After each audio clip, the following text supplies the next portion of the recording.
Hey everyone, this is Mr. Delphin, and we are going to talk about multiplying mixed numbers. So please make sure you have these notes in front of you. So let's get started with our lesson. For this lesson, we have two learning objectives. The first one says I can multiply fractions and mixed numbers. And the second learning objective says I can multiply mixed numbers and mixed numbers. On the left-hand side, we're going to talk about some vocabulary words. So the first vocabulary word that we're going to talk about is fraction. Fraction is part of a whole. And I want to use variables, which are just fancy words for saying letters, to represent this fraction. You have a number on top, which we're going to call A, and a number on the bottom, which we call B. B cannot ever be 0. It could be any number in the world, but it can't be 0. A can be any number in the world, and it could be 0. Okay, so here's an example of a fraction. I've got 1/2. And notice that the denominator is not 0. The next vocabulary word we have is mixed number. And mixed number is a whole number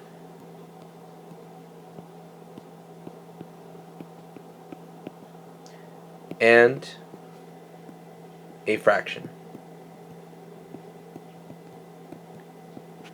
So for example, if I have the number 7 and 1/2, that's an example of a mixed number because 7 is the whole number and it has a fraction which is 1/2 next to it. Now these numbers, mixed numbers, are always greater than 1 whole. Okay?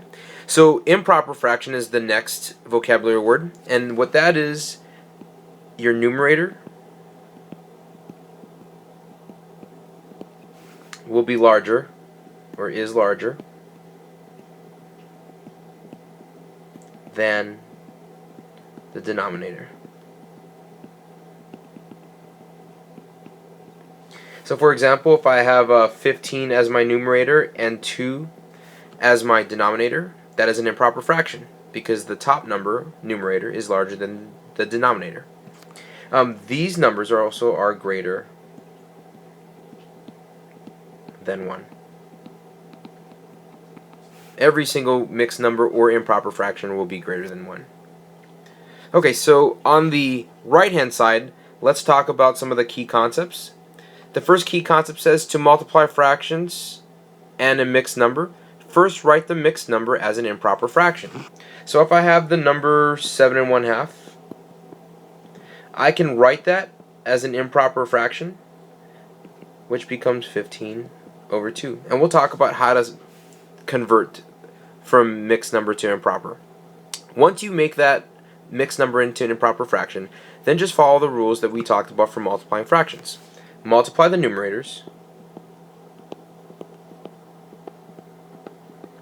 and then multiply the denominators.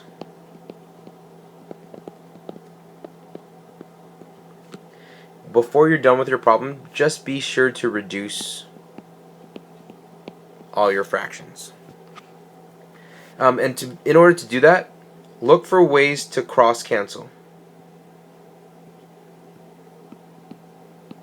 This will help you to reduce. So we're going to use these key concepts to solve the following problems. So before we move on to actually multiplying mixed numbers and fractions, what we want to do is we want to convert 12/5, which is an improper fraction, into a mixed number. So the strategy that I like to use is I like to go back to in and out. I'm going to list 12 as in and 5 as out. So if I have my little division house, the 12 is going to go on the inside and the 5 will go on the outside. So 5 goes into 12 twice and that becomes a 10, and when I subtract I'm left with 2. So the way that I write my improper fraction is that I start with my quotient and that becomes my whole number, and then I'm going to draw a little arrow down to this remainder. That remainder becomes my numerator, and then I go back to the dividend and that becomes my new divisor. So I just converted 12/5, which is an improper fraction, into a mixed number. Now what I want to do on this side, on the right hand side, I want to convert 2 7/9 into an improper fraction. So this is a mixed number. So the old strategy that we go back to is you take your denominator, which is 9, and you multiply it with your whole number of 2. Once you get that answer, you add it to your numerator. So 9 times 2 is equal to 18. Now let's add it to our numerator, and I get 25. So 25 becomes my new numerator, and I'm going to keep the same denominator as 9. So my new improper fraction becomes 25 over 9. So here's example 1. It says find 1/3 times 1 3/4. I'm going to write 1/3 down here because it's already a fraction, dropped on my time sign. And I'm going to make 1 3/4 look like an improper fraction. So what that looks like is I'm going to multiply the 4 times 1, which is 4, and then add the 3, which is 7. So my numerator becomes 7, and my denominator will stay as 4. Now if I take a look at this problem, I can't cross cancel, but I can multiply across. So 1 times 7, my numerator becomes 7, and 3 times 4, my denominator becomes 12.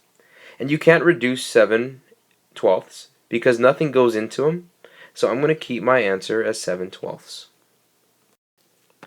So example 2 says find 5½ times 1/3. I'm going to take 5½, and I'm going to make it look like an improper fraction by multiplying the 2 times 5 and adding the 1. So 2 times 5 is 10 plus 1 gives me 11. That is my numerator. And 2 will stay as my denominator. I'm going to drop down the second fraction, which is 1/3. So 11 times 1 is 11.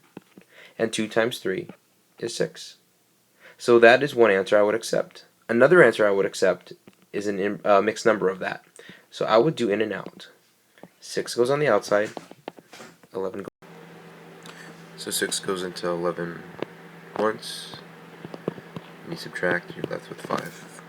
So I'm going to start up here. So this 1 becomes my whole number. This 5 becomes my numerator. And the 6 becomes my denominator. So 1 5/6 is another answer that I would also accept.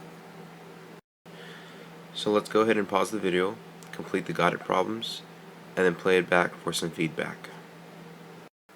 So for example 3, our learning objective changes because now we're multiplying a mixed number by a mixed number. So if we go ahead and solve this, let's change these mixed numbers into improper fractions. Let's take the denominator and multiply them with the whole number and add the numerator. So 8 times 1 is 8, plus 7 is 15. And my denominator will stay 8. For the second fraction, I'm going to multiply my denominator and my whole number, which is 9, add the 1, which is 10. So 10 becomes my numerator, 3 becomes my denominator.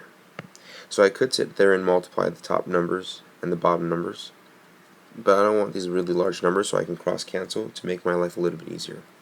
If I look at the 3 and the 15, I can see that 3 goes into both numbers evenly.